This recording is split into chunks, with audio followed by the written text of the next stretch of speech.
Everything we use needs gas. Well, almost everything.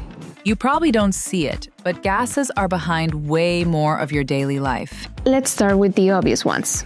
Welding? You need gases like argon, oxygen, and acetylene to make strong, precise joints. Construction, manufacturing, shipbuilding. If it's built with metal, gases are doing part of the work. But wait, that's just the beginning. Ever had a beer and thought, wow, this tastes great? That's not just the recipe, that's CO2 doing its thing. From carbonation to protecting flavor, CO2 plays a key role on keeping your brews fresh and ready, even with soda.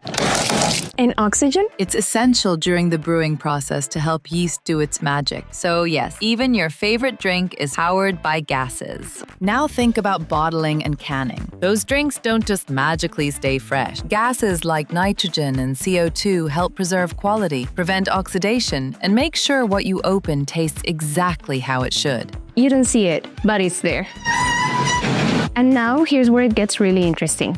At the San Diego Zoo Wildlife Alliance, gases are helping protect the future. Liquid nitrogen is used to preserve living cells, embryos, and genetic material from endangered species. This is known as the frozen zoo. Cells stored at extremely low temperatures today could help bring species back tomorrow. And yes, Western has been part of all that process. Sometimes gas isn't just about industry, it's about preservation.